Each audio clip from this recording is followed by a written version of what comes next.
लड़की को बगैर एफआईआर के बगैर वारंट के अरेस्ट किया और फिर लेडीज पुलिस ने अरेस्ट नहीं किया। उन लोगों को पकड़े जो कि वाकई इसमें मुलव्वस है। उसी दिन इनकी अपनी वेबसाइट पे चल रहा है जी, सेफ ट्रैक जोन जो है वो बैन है, इसको उठा ले। वो स्टॉक इन्होंने रातों रात गायब किया, उसको जलाया भी और उसकी फुटेज मौजूद है। लेडी विलिंगडन में भी इस तरह के 6 केसेस रिपोर्ट हुए हैं। नर्स ना तो इंजेक्शन परचेज करती है और ना ही वो जो है प्रिस्क्रिप्शन लिखती है। इंजेक्शन जो कि सेंट्रल परचेज में आता है। होता यह है कि गवर्नमेंट सर्वेंट कोई भी है, अगर कुछ ऐसा होता है तो हेल्थ केयर कमीशन के जो है इसकी पूरी इंक्वायरी करता है। मेडिसिन नकली थी जिनकी वजह से बच्चे एक्सपायर हुए। जो मेडिसिन को पास करते, जो इसका टेंडर देते हैं, उनको पकड़ना चाहिए। जिन्होंने मेडिसिन पास की उनके थ्रू, जिनके थ्रू हमारे पास आई है। अस्सलाम वालेकुम मैम। अस्सलाम वालेकुम। मैम क्या मसला क्या है, क्यों इतना इसको हाइप क्रिएट हो गई है? इस वजह से कि खानेवाल में हमारी स्टाफ नर्स को जो इन्होंने अरेस्ट किया है, उसमें जैसे 3 बच्चों की उसमें हलाकत का है इशू ये। उसमें इंजेक्शन जो कि सेंट्रल परचेज में आता है, हॉस्पिटल में जो सीईओ है, एमएस हैं, वो परचेज़ करते हैं। नर्स ना तो इंजेक्शन परचेज़ करती है और ना ही वो जो है प्रिस्क्रिप्शन लिखती है। ठीक है, उसमें जो परचेज़ किया हुआ हॉस्पिटल में जो सप्लाई में इंजेक्शन आया हुआ है, वही जो डॉक्टर की प्रिस्क्रिप्शन के अकॉर्डिंगली उसने बच्चों को लगाया और उसका रिएक्शन हुआ है। और उसी दिन इनकी अपनी वेबसाइट पे चल रहा है जी, सेफ ट्रैक जोन जो है वो बैन है, इसको उठा ले। लड़की को बगैर एफआईआर के बगैर वारंट के अरेस्ट किया और उसके बाद उस पर कोई एफआईआर तब तक नहीं थी और फिर लेडीज़ पुलिस ने अरेस्ट नहीं किया। उसको जो मेल इनके हैं वो लेके गए अरेस्ट करके, जब इंक्वायरी ही नहीं हुई किसी चीज़ की और कोई चीज़ अभी तक जो है वो कोई प्रूफ नहीं मिला, कुछ साबित ही नहीं हुआ, तो लड़की को कैसे आपने जो है उसको अरेस्ट करके ले गए और उसको जो है आपने जेल में डाल दिया। 2 हफ्ते से लड़की वो वहाँ पे है। उसके लिए देखिए, होता यह है कि गवर्नमेंट सर्वेंट कोई भी है, अगर कुछ ऐसा होता है तो हेल्थ केयर कमीशन के जो है इसकी पूरी इंक्वायरी करता है।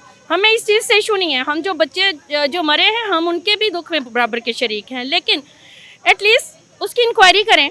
अगर वो आप इंक्वायरी का मुतालबा कर रहे हैं हम लोग इंक्वायरी, और ये जो अप्रूव कौन करता है मेडिसिन को देखें, ये तो अभी तो सेंट्रल परचेज है, अभी तो सेक्रेटरी हेल्थ जो है वो करते हैं और जो सीईओ और एमएस हैं वो वहाँ पे उनको जो आप उनके खिलाफ कोई कार्रवाई का रखती हैं? तो हमारा मुतालबा है कि सीईओ या जो भी इसमें शामिल है बंदा जिसने ये मेडिसिन जो है वो परचेज की है इस तरह की, जब इनकी अपनी वेबसाइट पे उस दिन से आ रहा है कि सेफ ट्रैक जोन बैन है, सेफ ट्रैक जोन जो है वो मतलब उसमें ये इशू आ रहा है और लेडी विलिंगडन में भी इस तरह के 6 केसेस रिपोर्ट हुए हैं, तो लड़की को किस बेस पे उठाया? क्या आपने कोई फोरेंसिक वो करवाई? स्टॉक मौजूद है? जी, वो स्टॉक इन्होंने रातों रात गायब किया, उसको जलाया भी और उसकी फुटेज मौजूद है।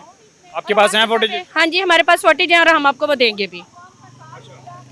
हमारा मुतालबा ये है कि देखें, वो लड़की है, अगर वो कल को उसकी कोई भी उसका फॉल्ट निकलता ही नहीं है तो फिर वो अनमैरिड लड़की जो है, क्या वो इस सोसाइटी में जो है आगे सर्वाइव कर सकेगी?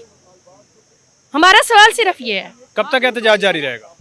देखें, अभी तो हमारे जो हैं सीनियर्स, अभी तो हम लोग स्ट्राइक पे हैं। जब तक ये हमारे से मुज़ाकरात पे नहीं आते, हमारी लड़की को रिहा नहीं करते, उसके ऊपर से एफआईआर ख़त्म नहीं करते, तब तक हमारा जो एहतजाज है वो जारी रखेंगे हम लोग, क्योंकि उसके खिलाफ इंक्वायरी करें। हम इंक्वायरी से नहीं कहते, इंक्वायरी में अगर प्रूफ होता है तो फिर जो भी उसका है, टर्मिनेशन तो ऑलरेडी ये इसकी कर चुके थे, रस से पहले टर्मिनेशन कर चुके थे। आप केस खारिज का मुतालबा कर रहे हैं? जी, केस खारिज करने का मुतालबा और उन लोगों को पकड़ें जो कि वाकई इसमें मुलव्वस है। बहुत शुक्रिया जी। अस्सलाम वालेकुम। वालेकुम अस्सलाम। क्या हुआ, थक गई? थक गए। सुबह 8 बजे से हम लोग यहाँ पे 12 बजे से हम लोग यहाँ पे आए हुए, लेकिन अभी तक हमें कोई सूरत हाल नज़र नहीं आ रही। ना किसी से मीटिंग हुई है, ना कोई बंदा बाहर आया। सीएम हाउस के बाहर आए, लेकिन अभी तक कुछ भी नहीं, हमारे ना किसी ने सुनी है बात, ना किसी से हमारी फेस टू फेस बात हुई, ना कुछ और कुछ। यहाँ पर जिस कंडीशन में आए थे उसी कंडीशन में अभी तक हम यहाँ फिर बैठे रहेंगे क्या? नहीं, अभी हम लोग कंटिन्यू रखें जब तक हमारी बात कोई नहीं सुनेगा, हमें कोई मुतालबात को नहीं पूरा करेगा, नहीं अक्सा को रिहा किया जाएगा, तब तक हम लोग जो हैं वो इसी तरह से अपनी कंटिन्यू हड़ताल करेंगे। तो ये अभी तक तो कोई इसके ऊपर डेवलपमेंट नहीं हुई, आपकी बातचीत नहीं हुई, तो ये अगर मज़ीद इस तरह 2-4 घंटे गुजर गए तो आप में से तो कोई भी यहाँ पर बैठी नज़र नहीं आएंगी? नहीं, इवनिंग स्टाफ आ रहा है, हमने अपने बैकअप के अरेंज किया हुआ है, वो आ रहा है। जब वो आएगा तो हम लोगों में से यहाँ से स्टाफ जाएगा। एहतजाज ऐसे ही जारी रहेगा? ये ऐसे ही रहेगा। ये इतनी पुलिस ये पुलिस इसीलिए है कि लास्ट टाइम हमने जब एमटीआई का की थी स्ट्राइक, तो वहाँ पे बहुत ज़्यादा जो है वो हालात को कंट्रोल करना मुश्किल हो गया था, तो इसलिए ये हमारे कंट्रोल के लिए इनको इस दफ़ा अरेंज किया गया। अच्छा, मुझे बताएं कि ये नर्सेज और डॉक्टर्स के साथ ही ऐसा क्यों इशू होता है? ये चिल्ड्रन हॉस्पिटल में एक बच्चे की डेथ हो गई थी तो लवाहिकीन पर तशद्दुद शुरू कर दिया था डॉक्टर की जानिब से, क्या मामला क्या है?